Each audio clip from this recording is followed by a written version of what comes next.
This is a podcast about D&D, but an important announcement. Zaboomafoo had its grandchild last month. What? Just thought you would be happy to know that.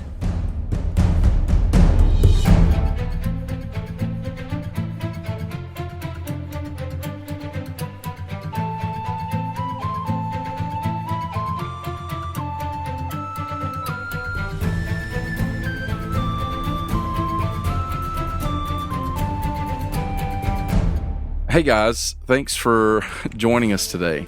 Welcome to Make Believe Heroes, an actual play 5th edition Dungeons & Dragons adventure. I'm your host, Paul, and I'm joined by a few friends of mine. Hey guys, this is Jeremy, and I play Sut-Saurus. I'm Jeffrey, and I play Kjorg. I am Alan, and I play Brackle. Hey, it's Felicia, and I play Mysk. My name's Mason, and I play Myles.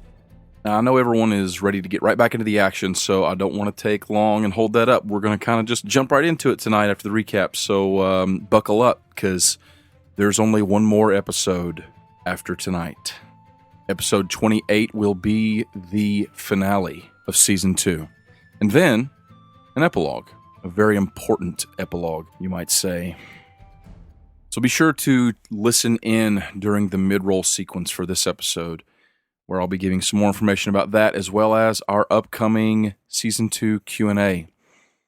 But for now, let's get right back into it, shall we? What happened last time on Make Believe Heroes? Last time, Kjorg, Saul, and Brackle found themselves chained up, sort of, placed inside these weird, gigantic birdcage things underneath the city of Branshire. Very, very wounded, left mostly dead, with the help of some bear claws from Kjorg's cape. They did manage to break out. And who did they find inside an adjacent cage but Tyriella Solarin, the middle sister of Brianna and Bridget Solarin, who had been missing for some time. Carrying Tyriella with them, they went out to explore this cavernous area. They soon found themselves in a lighted area where there was this creepy obelisk with 3 giant needles and a symbol carved into the center of it in the shape of that same swirling emblem that Braxton Tark wears on his lapel. And strangely enough, this ritual area, this altar, if you will, was found right beneath the Temple of Pelor. They left there to discover that the other end of the tunnel led them back into the root cellar of the first house. They found their way upstairs and regathered their things, which were tucked away in an armory room, just as Brianna and Jon Varig, the known to us but not known to them traitor, made his way onto the scene. Meanwhile, Mysk and Myles were in the middle of a pandemonious battle going on right in the streets of Branshire. Things got pretty crazy, and before you know it, the Hot Feet moved in, and it was an explosive spellcasting war. Pretty soon, things seemed to be getting out of hand, and Mysk and Myles witnessed as an innocent young girl is perhaps about to be slain by one of the Hot Feet. Mysk, you see as this young girl, probably 11, maybe 12 years old, picks up her sister's sword, you would assume, just based on the age difference, and she reaches down and picks up the sword, and this halfling draws his rapier back out of the woman's back and then wipes the blood off on his thigh and takes 2 steps toward the girl. She's crying, holding the sword up in front of her and screaming at him. So I immediately run up with my rapier drawn, and I'm assuming he's like bringing the sword down, or he's about to attack. Yeah, he's just stepping toward her, and she's backing up, so he hasn't attacked her yet, but he is stepping toward her, obviously with intent to strike. So I'm going to run up and pull the girl behind me and have my rapier out toward him. Okay. And I'm going to say, you need to stop now. Just turn around and attack someone else, but you're not getting hurt. As soon as you do that, and Myles, you see this happening. You see Mysk pressing forward. You see the young woman on the ground bleeding out onto the dirt, and you see the little girl backing up with the sword. You see all this kind of happen. You turn as Mysk starts to move, and you see, just the occurrences of it. And now Mysk is standing before this Hotfoot soldier with his sword drawn, and he doesn't look like he's ready to back up at this moment. But before anything else can happen, Mysk, you hear this noise. At first, it's kind of dull, but the longer you stand there with your sword up toward this member of the Hot Feet, the louder it gets in your ears, and it is this piercing ringing in your ears. It's weird. You know, Zahn did something, right? He said that maybe this would help, and it's like you can hear it, but it's not inhibiting you just yet. It's just at that point of not causing you pain. It's just on the verge, on the edge. So you still have your faculties about you. So Mysk feels that feeling because she knows what, how that feels. And she gets to that point where she's about to feel pain and she doesn't. Mm-hmm. And she grits her teeth. Yeah. And she just smiles like she knows what's going on. Mm-hmm. So she looks at the Hotfoot and she says, "Listen, get back. I don't want to hurt you, but I will if I have to." Will you? As this is occurring, Miles he runs up beside her. Yes. And just sees what's going on in the moment of it. Okay. You do anything or say anything? I'm here beside her. I'm making sure she keeps a good distance from him and keeps a good distance from her. But knowing that and possibly recognize him as one of the Hot Feet, Miles, he isn't able to be recognized by the Hotfoot just because of his disguise. Right. He still appears as a human, right? Branshire, yes. And so he's just going to keep his distance, but also make sure that Mysk doesn't do anything that's going to cause herself harm. You step forward, and he sees you standing there, this Branshire, obviously someone from here, and he says, "Step aside. That girl right there has obviously made herself a part of this resistance, and we have express instructions to take out anyone who does not immediately fall in line. You want to stand between me and her, then you're just going to have to die too, tiefling." She's a child. And the girl behind you screams, "You killed my sister!" I'm going to step up, and I'm going to cast Cause Fear on this doof. Okay. Is Cause Fear a spell that requires concentration? Yes. If you cast Cause Fear, Alter Self immediately stops. That's fine with me. All right. So what does he do? Does he have to make a save? Wisdom 14. Okay. He got a 12 on the die. I think his wisdom's a +1. The save is a 14. Yeah, so he does not save. Right. So he becomes immediately afraid of you, right? Extremely afraid. He sees you and he just wants to run away from you. And so he immediately starts backing up through the crowd as you step toward him. And maybe it's where you transform from a human into a halfling, or you don't really know what it is, but when he sees you, he is just overcome with fear and he begins to turn around to just run away from you. And you're repelling this dude back into the crowd. And I just keep walking up. I keep walking up right in front of the little girl, and I'm like, "Look, he's gone, all right? He's not going to come back. He's not going to harm you. You go inside, set the sword down, and get somewhere safe, and we'll handle the rest of this." So Mysk, before the girl runs away, Mysk wants to do healing word on her. On the sister. So you cast healing word on the sister? Yeah. It has no effect. Oh, God. I mean, the dude came up behind her and executed a sneak attack. You know what I'm saying? She was not a fighter, a soldier. She was just a girl trying to stand up for what she believes in. And she paid the ultimate price for that.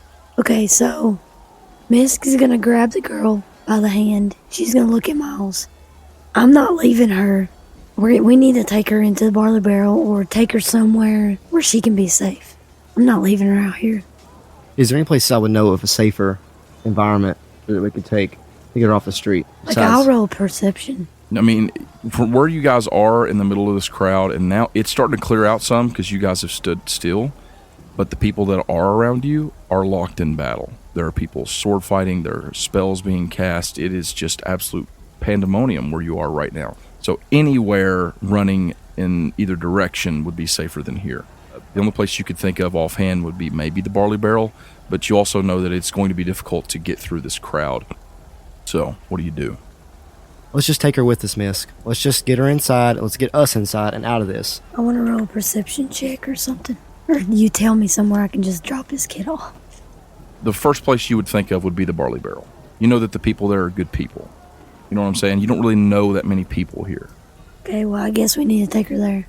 So is that what you want to do? Yeah. I mean, you guys aren't that far from the barley barrel.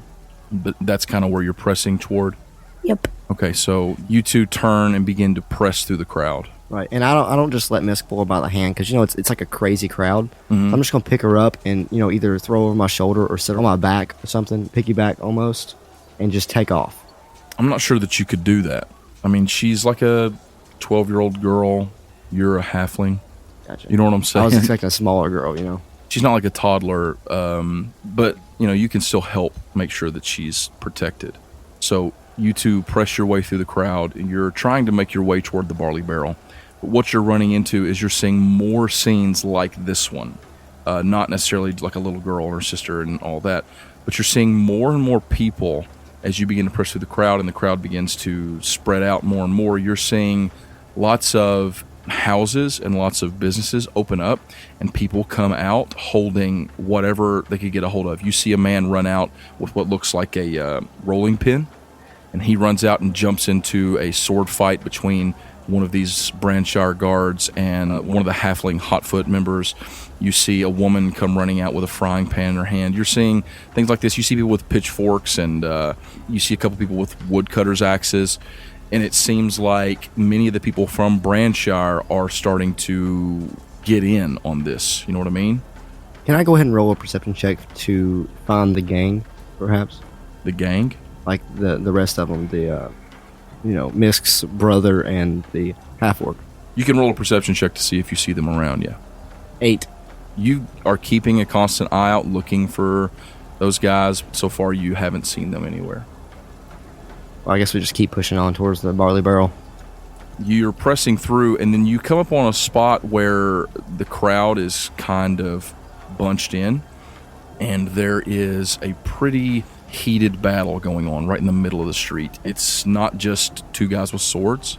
Actually, Myles, you see a couple of Hotfoot members that you know that are wizards like you, spellcasters. Maybe not wizards specifically, but they're spellcasters that you've worked with before. And they are standing off with that same elf that you saw, the one that came in and made the announcement.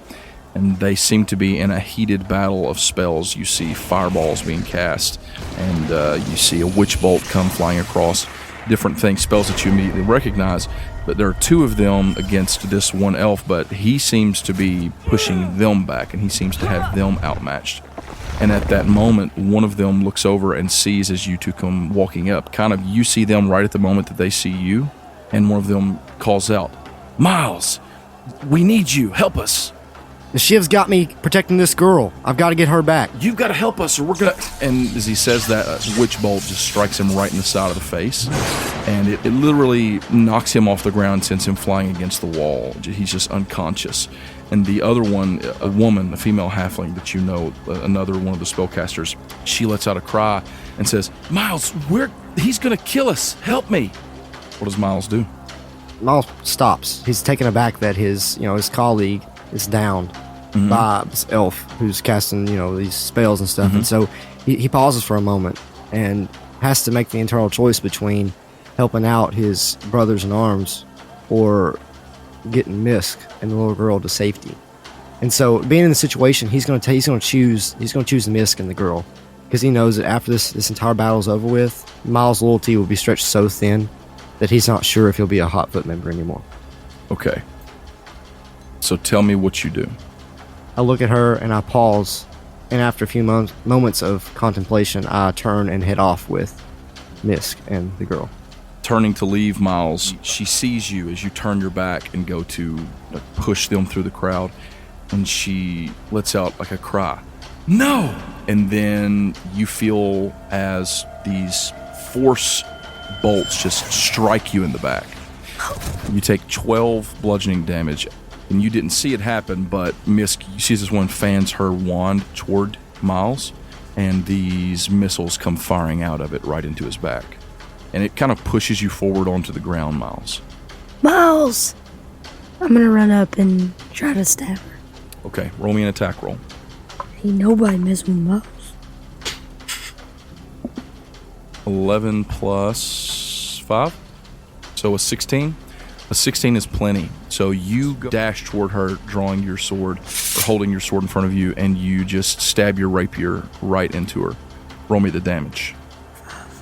5 plus 3 is 8. So you rush forward and you stab your rapier right into her midriff for 8 damage. And as soon as you do, that ringing in your ears lights up. I mean, it lights up like nothing that you have ever heard. You felt that pain and, that inhibiting. This makes your eyes roll back in your head. It is like a screaming, ringing bell of pain throughout your whole body. And as soon as it strikes you, it literally, you know how it is. Have you ever grabbed an electric fence? You can't let go.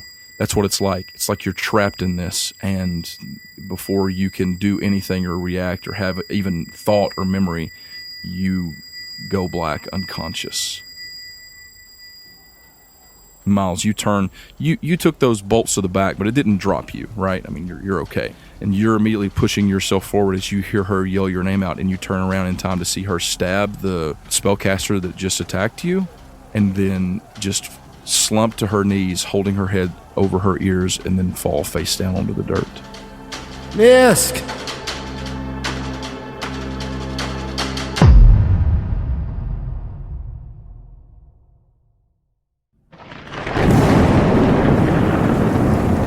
Wind and rain are blowing in through the door in the kitchen that leads outside as thunder strikes, and Jon Varig quickly slams the door shut. And there the three of you stand, facing Jon Varig and Brianna, the princess. Say, hey, welcome. She jumps right out of her skin, and Jon draws a sword. What a coincidence. And they turn towards you, and she kind of like screams, and she turns and she kind of scans and sees you all, and then she sees Tyriella standing there. Her mouth just drops open, and she just runs forward. Tyriella! And grabs her and just begins to hug her, and Tyriella just starts like weeping. Oh, that's so beautiful. Epic background music and tears everywhere. So they're embracing each other. Whoa, be careful. You're going to kill her. John steps up and he says, "What are the three of you doing here?" Dying. York said it correctly. It's You all look like... Braxton Tarek. He's evil. He's some sort of demon, devil, floaty monster thing. Oh, all right. Take a second. Calm down now. Listen, son. No, you calm down. We had to tell people. We got to show what he did to Tariella. We got to get everybody out of here. When you say that, Brianna turns to you and she's like, "What did he do?" And she's trying to talk to Tyriella. A smeller. She cuts her eyes at you pretty hard for that. She's like, where did you find her?" Downstairs. In the birdcage downstairs.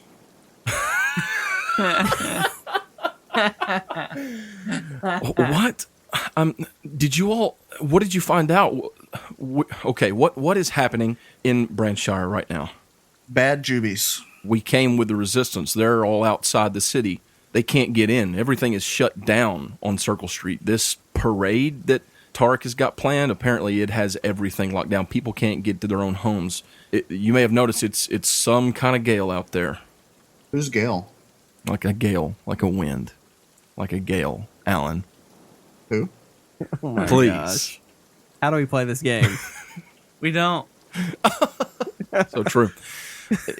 Look, we came here to see what we could find while he's not here. He's in the parade. With Gale?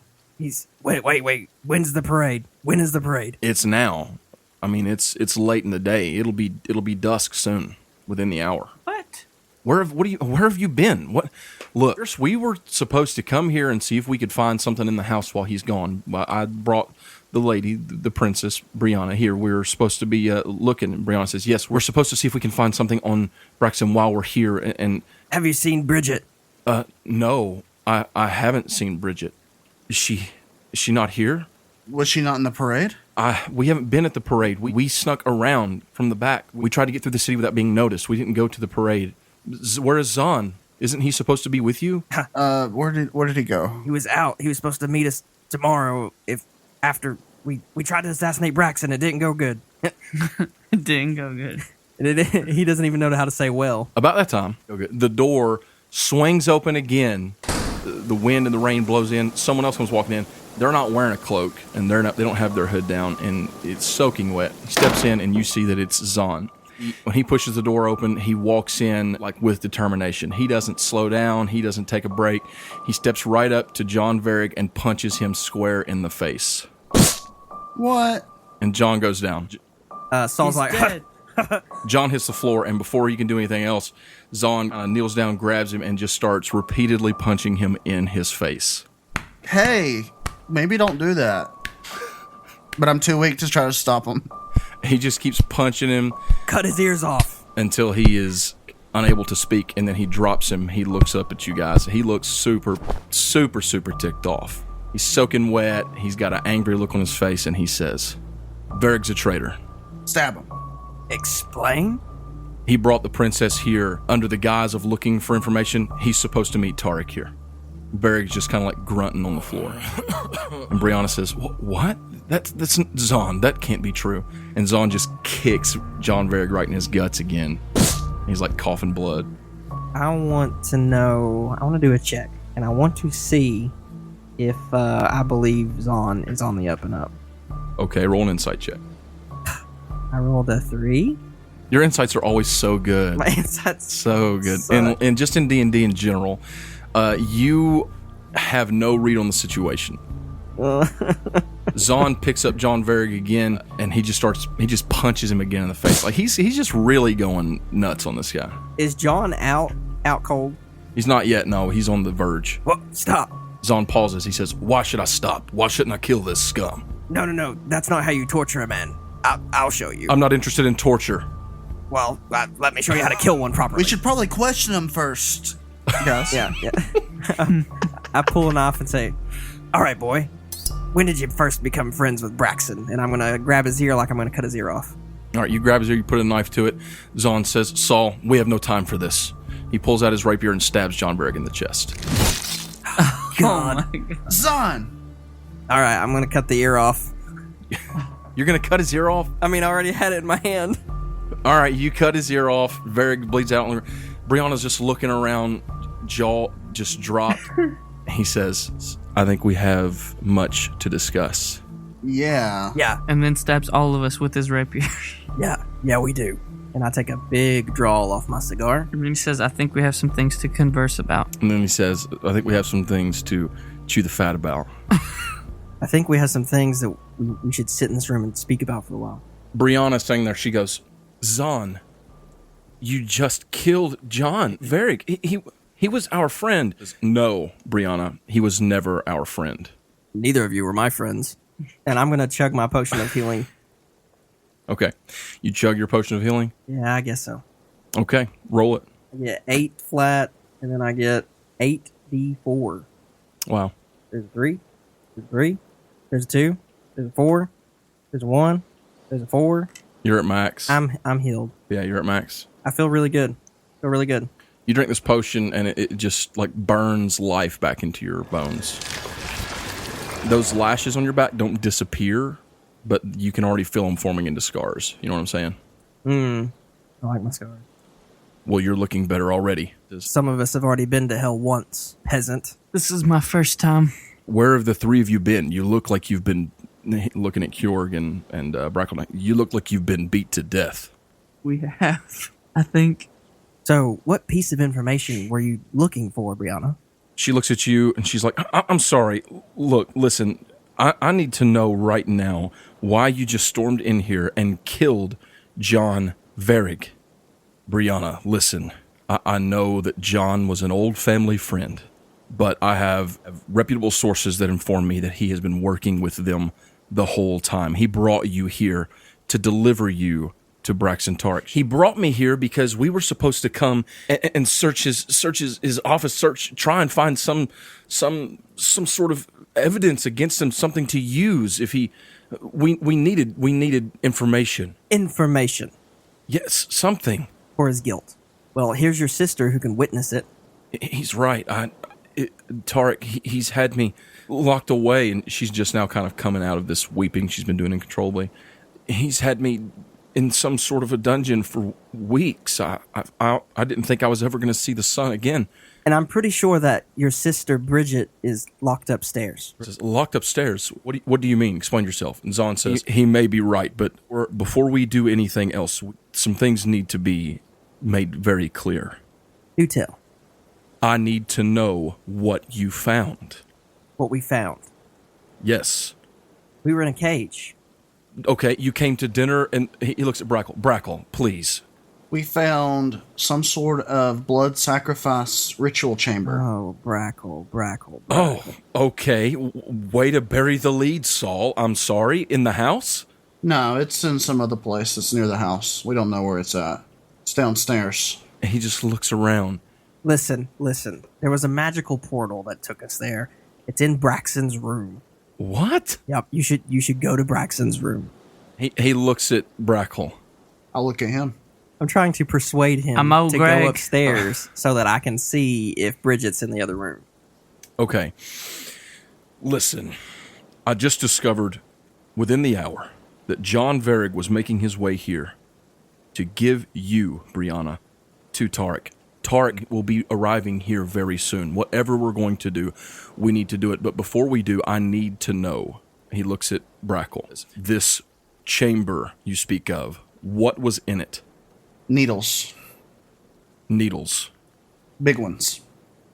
Big needles. Big needles. 3 of them. Brackle. He looks around. Someone, please. It's real simple. Lady Brianna, tell me, is there something special about you and your sister? Something magical in your blood, perhaps? Magical? No. Tell me, Just... what's your bloodline? Are you just human? Are you sure? Zon's like cutting his eyes at you. She says, yes, I'm human. I mean, my father is human. My mother is human. We're human. You're human. I mean, my father was the mayor. Our bloodline is the bloodline of the mayors of Branshire, but I mean, big deal. The mayor's. Do you know anything about the history of Branshire? Well, sure, I know plenty about the history of Branshire. And Zon says, is this really necessary right now? Absolutely necessary. And why? Why is this necessary? I believe that our good mayor with the swirly pendant wants the sisters for a blood sacrifice. All you got to do is go through the portal in his room, and there it is, these nice little needles. Little needles. And Brackle's so happy to talk about. Big needles. Big needles. They're pretty big. There's just needles. Needles. Blood sacrifice. For days. Yeah. 3 days, in fact. 3 days of needles, according to Brackle. Has anyone ever told the three of you that you are not good at painting word pictures? Yes. Because so far, I'm seeing a room with big needles in it.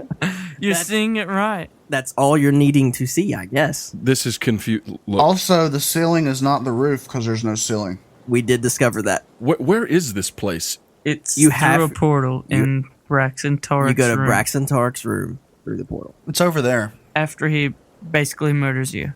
All right, roll me a persuasion check, Saul. That's what I was hoping for. 14 on the dice, and plus 5's 19 total. Okay. I rolled a 19 on his wisdom save. Listen, this room, tell me. You're speaking of needles and rituals. Was there an altar? Was there? I mean, if you call those 3 needles an altar. It was like an obelisk. There were these 3 needles coming out of it, leading to a central part. Yeah, we're obviously not describing it to him on purpose. Okay, I'm just making sure you understand. I do get the picture that it's somewhat of like position for 3 people with the needle. Something. Yeah, something bad. Don't like it. Lady Brianna, I would love to show him this room, but your sister's upstairs. Surely you can order one of your men to go check on your sister. We don't have any men with us. They're all outside the city. Who is this? And I point my finger at Zon. Zon just killed John. I think perhaps that now would be a good time for me to explain something to you all. Explain it. Quickly. He pulls his rapier out, and he turns the handle towards you. And he's got that symbol of Palor on the hilt, right? Mm-hmm. And he's holding it out to you, and he says, "This is the symbol of Palor. You know it. Yes. Yeah. I'm not from Branshire. Obviously. Neither am I. Did you know? You could say that I'm an agent of Palor. I'm from Branshire. I don't know if that's something that helps me or hurts me. When he says that, he steps up, holding his rapier, not like pointing it at you, but he hands it to you, Brackle, like reaches out to you like he wants you to take it. I take it. You take the rapier. When you do, the hilt glows and his eyes light up with this golden light, like he's holding onto the blade as he's like handing it to you, and it's like channeling this energy through it, and when it does, you are 100% healed. Yay! Full health, full spell slots. I want to touch it. I like a touch. And I drink my potion. You feel great. In fact, like your eye, the swelling goes away, your lip reforms. It's the most intense healing you've ever felt. You feel better than you felt in years. I mean, you're like, what, 30? So you feel great. I'm touching it. He pulls it back and he turns to Kjorg and he reaches it out to you as well, Kjorg. I grab it. And the same thing happens. His eyes glow with that, almost like sunlight. And you are completely restored and everything is great. Guys, just let me say, Saul wouldn't have touched his wand. He turns to Saul like he's going to offer it to you. I slowly draw out the venomous dagger. Okay. And I like reach out with the dagger tip and like put it on the symbol of Palor and say, again, peasant, I don't know if this is good for me or not. When you say that, he says, perhaps you should kneel. It comes out like this booming voice, like it knocks you back. Gandalf. Against the wall. He steps forward towards you, and as he does, Saul, in your vision, he becomes this almost angelic looking, like his whole body's like glowing. And you really see this more than anybody. And he looks down at you and he says, You have mocked our God for the last time. He is offering you his aid, and whether you have wanted it so or not, you have been doing his will. This evil that has inhabited Branshire must come to an end, here and now, and you would do best, Sutsaris, to stop inhibiting it.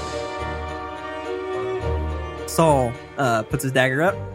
I will not bow, but I will agree that whatever it is that is trying to be set free does not need to be. And with one hand, and probably the one with the cigar in it, I'm going to reach out and with one finger touch it. You touch his sword and you feel that energy pulse from him into you. And he's like big in your eyes, you know, he's like larger than life. Mm-hmm. But when that happens, something weird clicks in your brain. And suddenly you are back over the chasm. You are hearing this voice coming up from the start. It's not booming. It's like a whisper that you can hear from across the room. Mm-hmm. Coming up out of this chasm beneath you. Brackle and Kjorg are both levitating beside you. Their heads are slumped down like they're unconscious. Braxton Tarek has his hand on your skull, and his mouth is moving, but the voice you're hearing isn't coming from him. It's coming from beneath you, from that chasm that you were floating over it. And it's some language that you can't understand. And his voice, it's slowly like rising up, and it ends suddenly. And when it does, your head snaps back, and it's like you're back here. And you guys see Saul's head snap back, and he starts like tremoring all over his body, like he's having some sort of a seizure. And then his eyes roll black, and then this shadow like bursts out from him. And as the shadow bursts out of Zahn, you all see as he throws back his head, screaming, and then the shadow waves over him and his body just disperses like a burst of gas and light.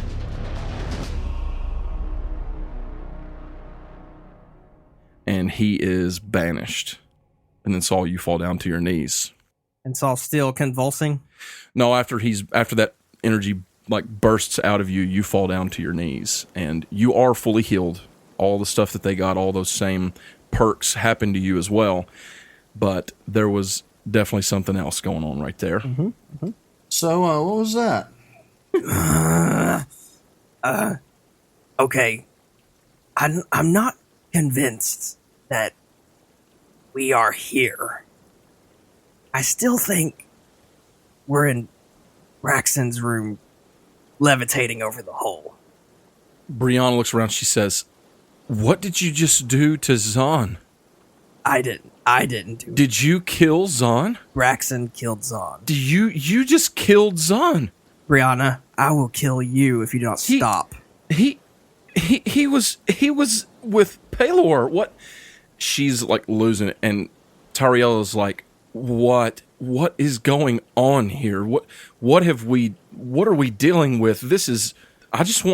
I'm gonna stand up and I'm gonna thaumaturgy myself purple flames all over my body. Okay. And just in rage say, "Stop!" and just try to shut both of them up.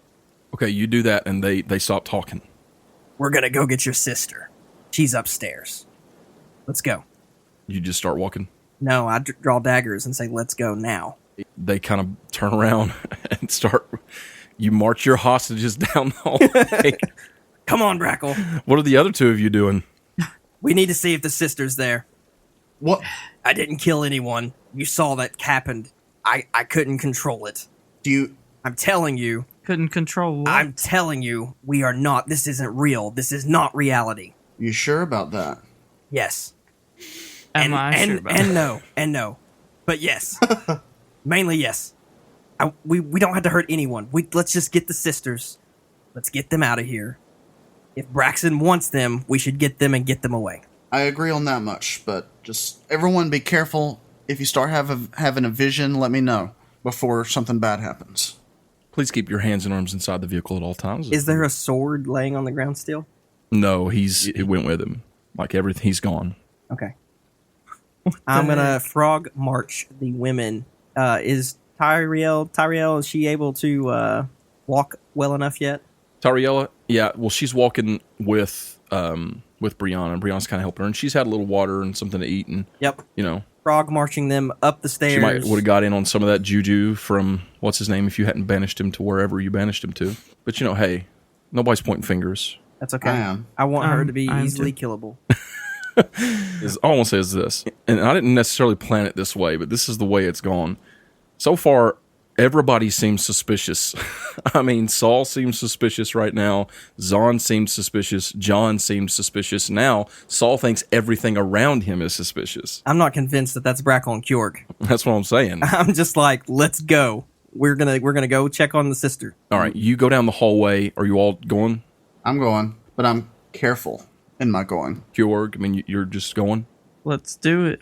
You're walking down the hallway, you pass the servants' quarters and the door to the cellar and then to wherever you were before. Right to your right, you walk down that way, you come out into the foyer there where the stairs lead upstairs to the second and third floor. And third floor where you would expect to see Bridget. You come around that way, and as you approach the staircase, you begin to go up. You hear the footsteps of someone coming down the stairs. You look up, and coming down the bottom staircase is a woman. She has strawberry blonde hair. She's kind of tall for a lady. She's probably 5'11", something like that. She is immaculately dressed, wearing black and purple robes. Her hair is perfectly put up. It looks great. Fair-skinned, I would say.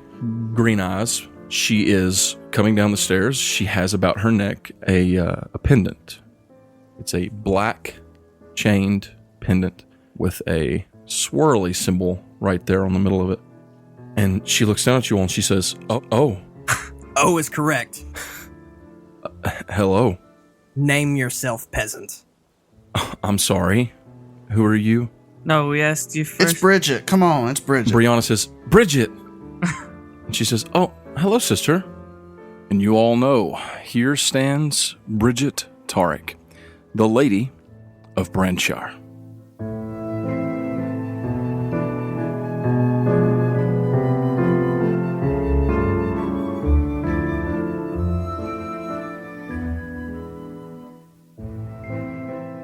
Hello, everyone. Welcome to another episode of Make Believe Heroes. This is the penultimate episode of Season 2. We're looking at a finale next week, folks, and it's a pretty big one. And right after the finale, we'll be releasing our epilogue for Season 2. Now, the epilogue to Season 1 just kind of tied up a few loose ends, or, well, actually, no, it didn't really tie up much. Instead, it set those characters forward, I guess, onto their own paths, other stories that we could potentially circle back around to, maybe with some bonus material or something in the future. Maybe that's something we might do on the Patreon, or you never know what might happen with those characters. But Season 2, the epilogue is different. The epilogue is actually less of an epilogue, if I'm being honest, and more of a transition. It's a transition between Season 2 and everything that's going to come afterward. So be excited about that. It's a big episode. It's probably going to be like almost 2 hours long. I'm hoping I can get it edited in a good time frame and get it out to our patrons early. By the way, this episode has gone out to our patrons early. Anyone who is supporting us on patreon.com for $5 per month or more is getting early access to these episodes. So if you're a patron and you're listening and you haven't, used that, there's 2 ways you can do so. First of all, you can go to patreon.com/makebelieveheroes. And if you haven't done that, you should definitely go see what's going on over there.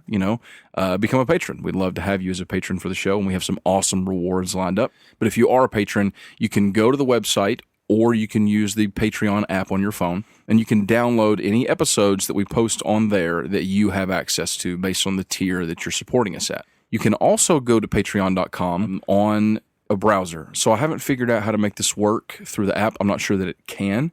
But if you actually go to patreon.com on your computer or even on your smartphone, go to patreon.com and go to our patron page and scroll down. It will show on our Patreon page, if you're logged in under your account as a patron, assuming that you're supporting us at that $5 or above level, it will show you your personal RSS feed.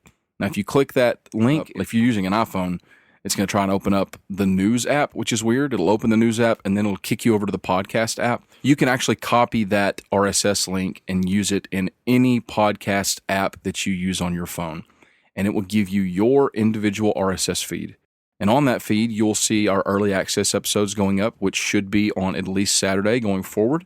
You'll also see the bonus episodes that we'll be releasing. We'll be putting one out this month, a special bonus episode of us playing something different for our $10 and above patrons. And, of course, you'll also eventually get the Q&A. So let's talk about the Q&A real quick. I would like for anyone and everyone that listens to the show that has any questions about Season 2, even about Season 1 still, any questions that you have whatsoever for us as players, etc., anything, go ahead and send it to us at letters@makebelieveheroes.com or on Twitter, etc., just wherever you'd like, and we're going to put that down for the Q&A episode. So we're going to be doing this Q&A episode live. Now, that's going to be something for us, and I expect that we'll probably be doing that on a Thursday evening. We have not worked out all the logistics, but for our patrons, if you are supporting us at the $5 and above level, you get access to our live Q&A. So we'll send out a time sometime over the next few weeks that we're going to be getting on and doing this Q&A, and you all can log on and, you can ask us questions live or comment live if you'd like, but we will be addressing these questions on there. Now, these Q&A episodes that we do, we're going to release them to our patrons every month as an audio file if you miss the live versions, but this one is different. So this is our end of the season Q&A. And I don't want to keep that from anyone. So here's how we're going to do it. We're going to do the Q&A live. And if you're a patron, then you get to go be a part of that. You get to ask us questions live and see us react live and all that stuff. If you are not a patron, you'll still get to hear the Q&A. It'll just come out as an audio file in our regular RSS feed sometime over the next few weeks. So I don't want to take much longer. Let me just mention quickly, as I always do, battlebards.com has all of the sound effects and music you need to give your table another dimension of gameplay. It's going to add so much to your game. People are going to think that you're the new Chris Perkins, the best DM in the world, or whatever. And all you got to do is go to BattleBards to try that out. And if you use the code MBH Podcast, you can get 15%. You can get 15% off of a BattleBards Prime subscription. So you should definitely go and check that out. So there'll be more to say, more to announce, more to discuss once our finale and epilogue episodes have been released. I will just go ahead and tell you there'll probably be at least a 1 or 2 week break after the epilogue when we're preparing for that live Q&A and then getting that out to you guys.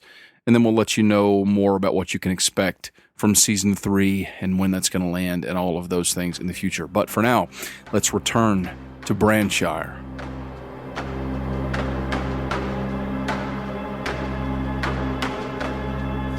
So I rushed forward and grabbed this Hotfoot member, probably around the neck, Okay. and just in a chokehold, and perform shocking grasp to the point to where it shocks her like almost like a shock collar, flowing through my arm, dealing maximum pain to her because of what she's done to Mysk. Well, roll me an attack roll.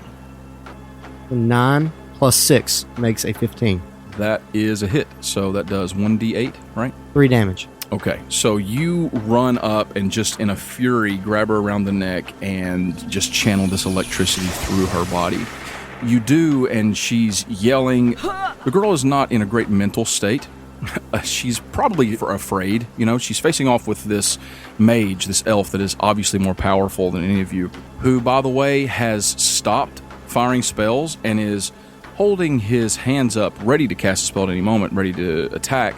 But he's just sort of watching this unfold, because in the middle of his fight, he takes down the one mage, he turns to see this other one calling for help, and then he sees her casting spells at you, and she's completely taken her eyes off him. And so he, for a moment, he may still cast a spell over here at someone else or do this or do that, but he is watching you all. He sees you run up as Mysk hits the ground unconscious and just unleash your electric attack into her.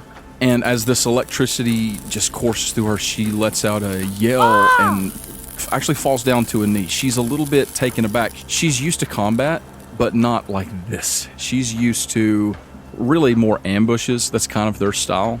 You know that. And this has taken her by surprise. You're right up in her grill. Why did you fire those at me? You know good and well that we're part of the same group. We're part of the same people. Why would you shoot me? I asked for your help. Your friends stabbed me. The elf is gonna kill us. What are you doing? You left us to die. I have orders from the Shiv.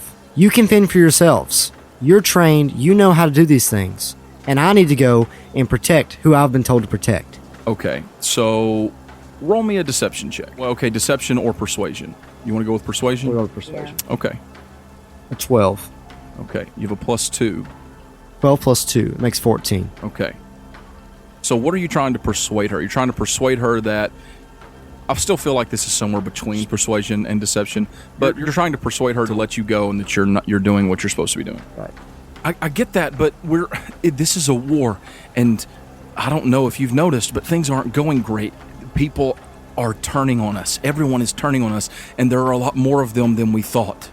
And this elf, she says, pointing to the figure behind you, who is standing there with his arms crossed, now watching you with a bit of a smirk on his face. This elf is going to kill me. So if you walk away from me, I'm dead. Are you going to help me or not? Are you my ally or are you my enemy? And this, she points at Mysk, tiefling, and she winces at the wound in her stomach, is going to pay dearly for what she just did to me. Is she on her knees, or is she standing up right now? She's like slumped down to one knee. All right, so Myles is going to take his arm from around her neck and in one swift move, push her down on her face. Like, not on her face, but on her chest, where she's laying on the ground, and she's like, face first. Face first on the ground. And he's going to go, and he's just going to leave her there. Her threat towards Mysk was enough to push him over the line, because he knows that these people aren't innocent people. You push her down because what are you choosing? You're choosing to leave her there and walk away? I'm choosing to let her face her fate. Because of what she said about Mysk. Right. Okay, you push her down. What is your plan? Just to kind of push her down and walk away? Or are you actually trying to hurt her? No, I just want to push her down enough to where she's on her face, and to get up is embarrassing. Okay. And I step over to Mysk and start leading Mysk away again. I mean, Mysk is right beside you, and she is unconscious on the ground. You go to Mysk, and she is breathing. You can easily see she's breathing. She's alive, but she is not conscious. I walk over and get down on one knee beside her, and I just try to wake her up. I just kind of like, I'm not sure if she needs a medicine check. You don't have to give me a medicine check. I mean, you have dealt with this before, so you know that there's not really anything medicinal necessarily, especially with what you have here, that you could do to try and bring her out of this. But you grab her and try to shake her and wake her, right? Right. So, Mysk, make me a Constitution saving throw. 16. Okay, with a 16, you feel someone shaking you, and you can hear someone calling you as if it's from a great distance. And after a moment, your eyes open again, and you see Myles is down over you, and he's trying to shake you awake. And you come to pretty well, pretty quickly. You kind of snap into it, and that ringing is back in your ears. Now, it's not like it was when you went down. It has backed off some, but it is still there, an ever-present threat, because in your heart, your intention is still to harm this Hotfoot member. And as that is happening, you see behind Myles as this halfling woman stands again, and she holds a wand out right toward the back of Miles's head. If you're not with us, you're against us. And she casts Magic Missile. 2nd level. Wow. Oh my gosh. You hear her say this, and you turn to react, but before anything else can happen, you feel as these 4 darts of force just thump into the back of your head, and your eyes roll up, and you go down. Myles. No. No. Myles just slumps forward onto you. You're kind of holding him, and this woman levels her wand at you now. Listen, please, don't. Don't. You caused this, and you're going to pay for what you did to me. But her word, me, gets cut off as literally a fireball just comes flying toward her. And it doesn't come from the side, because if you think about it, there's kind of a crowd around, and had it come from the side, perhaps it could have hit other people. It falls down on her from the sky like brimstone, and she is engulfed in this explosion of flame pretty close to you, honestly, about 10 feet away. It's really hot. But when it seems like maybe it would spill over onto you, it kind of whips up like a little cyclone of fire. And when the fire clears, the woman is lying there on the ground, dead, presumably. Wow. And you see as the dark-cloaked elven figure steps over, dusting off his robes, and he tucks one of his wands back into his pocket. Well, that should take care of that problem for now, anyhow. Please, can you do something? Excuse me, your name, it wouldn't happen to be Mysk, would it? Yeah, that's my name. Ah, yes, I was told to keep my eye out for tiefling, and, well, you are, in fact, a tiefling, unless I am poorly mistaken. You know my brother? Yes. Sutsaris. Such a charming individual, so kind and gentle. You must have met him. I can't do anything to help your friend there, but perhaps there's someone here that can. I can give you protection if you'd like to follow with me. Well, I believe I can anyhow. It seems that there's no one here that is truly much of a threat to me. Thank you. Where will we go? You'll stay right where you are, Mysk. You hear a voice coming from behind you. A voice that you immediately recognize. Shiv, she attacked me. That's enough. She attacked Myles.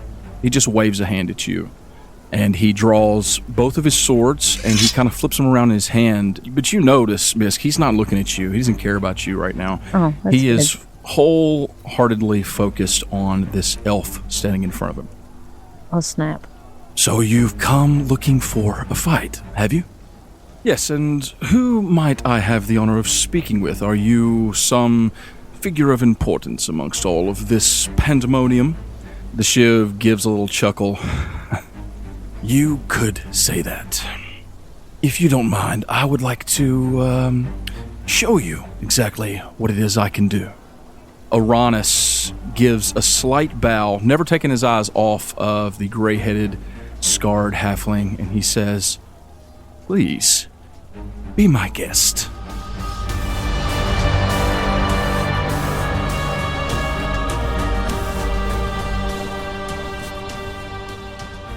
I'm gonna stay very close to Tariel the whole time. Okay, The one- Tariella. Yep. And I'm gonna have Venomous Dagger ready to go. On Tariella? Oh yeah, I forgot. You want to kill her as a contingency plan. Yes. Oh, Brianna. How nice to see you.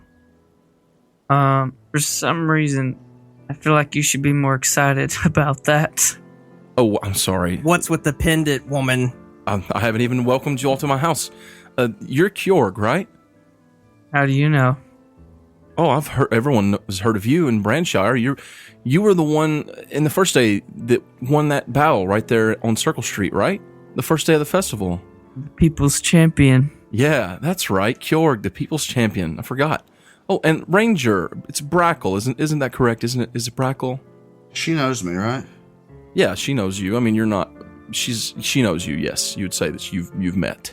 So does it seem like she's being facetious in her, "Oh, it's you, Brackle"? She seems like she's almost like putting on airs. You know what I'm saying? Yeah. It's like, yes, milady, it's good to see you again. Good to see you. Are you still faring well with your pelts? Not this year, I'm afraid. Well, I'm sorry to hear that. Well, Why are we talking about pelts, Lady Bridget? it's You were locked in a room. Oh, I'm sorry. I forgot to introduce myself. I am Bridget Tarek, the lady of Branshire. You must know my husband, Braxton, the mayor. Oh yes, I've met peasants before. And you must be Sutsaris, Prince of the Nine Hells. Oh, I'm sorry. Please don't take offense, but this is my house. This is your house. Tyriella, you look to be in poor state. I'm sorry. Are you feeling okay? You had her locked in your basement. This is your house? I had her locked in my basement? Yes. She kind of looks confused. I want to intimidate her. Like I did her sisters. I want to see if I can get her to cow. What are you going to say first? I'd probably step between her and Tyriella. Okay. And say, Lady Bridget, Sutsaris. I will take you to the Nine Hells. Oh. If you do not wake from this dream. It's all a lie. You don't understand? Oh, I'm sorry. Dream? What do you mean dream? Listen, Dullard, I'll kill you and your sisters. And I pull up 2 daggers, one in each hand, like I'm going to throw one at each of her sisters. Oh, And I kind of stand up like, whoa. Okay. Let's not do this then. It's a 9 on the dice. Okay. It's just Plus your intimidation. 14 total. Brackle steps up to kind of stop. She reflexively takes her hand up to her chest, when she feels threatened. I say, whoa, let's not be hasty. Yes. Let's not be hasty. How about you just turn around and we all walk back up the stairs together? I'd like to see your room and your husband's room. I'm sorry, but you've been rude to me ever since I stepped down these stairs. This is the first time I've seen my sisters in weeks. It will be the last time if you do not cooperate. Now, let me just make myself clear. I will not be threatened in my own home. I am the lady of this town. Brianna is kind of stuff. She's like, Bridget. And she goes, no, Brianna. No. Saul. Is that correct? Tell me, what exactly is it that you want to go see in my room? I want to go through the door so we can step out into the real house, not this puppetry trap your husband has you in. What door? The gate, the portal. We're not here, I'm telling you. This is not reality. Why do you say that? Don't you feel it? Haven't you? And I'm going to slowly take steps towards her. Okay. And I want to get in range enough to try to grab her pendant off of her. You take a step forward and she says, okay, that's enough. She waves her hand. When she does, you are frozen in place. Oh, magic. As are Kjorg and Brackle. beautiful. It's like, whoa. I love it. What's going on here? I think that's quite far enough, Tiefling. And she steps up closer. She kind of gets down right up on your face. Not like right up on your face, but, much closer to you, right up in your business.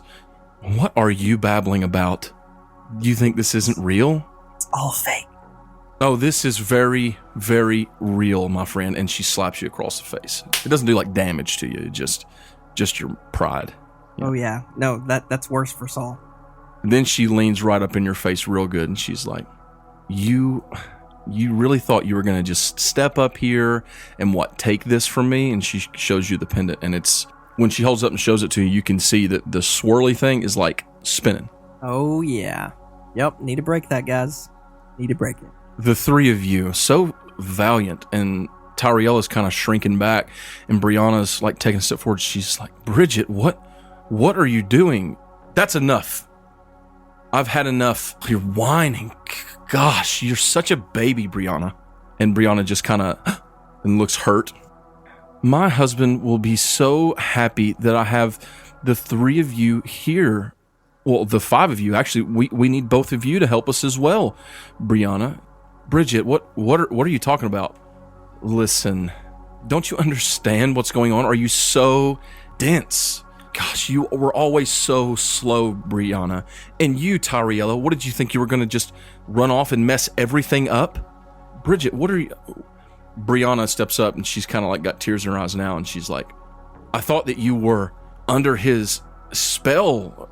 You've been held captive. And Bridget laughs. No, I've not been held captive, Brianna. Braxton showed me true power, and trust me, when you see it, you'll want it too. I want it. You say that? Yeah, I'm going to try to persuade her to let me go. She leans down your face. She says, trust me, soon you'll get a really good look. So, she froze me. I had 2 daggers pointed at each of her sisters and was glaring down her face. Okay. Can I cast Magic Missile and kill Tyriella? No, I don't think so. Not her. You can't. We'll say that you start like muttering, like trying to get it to work, and then she's like, and when she does, your tongue and your mouth just start frozen, just like the rest of you. Saul hates that. Oh, he is so glaring. All the darts. It's almost time now, sisters, and you'll help me. When she says that amulet, it's still spinning, but it kind of starts to glow brighter, and her eyes kind of turn purple. And Tyriella and Brianna both kind of stand up straighter, glossy-eyed, and she says, "Oh, I think, yes, that'll be my beloved now." And the door behind you opens, and stepping through the door is Braxton Tarek, with his head held up high, his chin up, a grin spread all the way across his face. "Ah, beloved, I see you've got some presents for me." And that is where we're ending this episode. See you in 1 week for the Season 2 finale.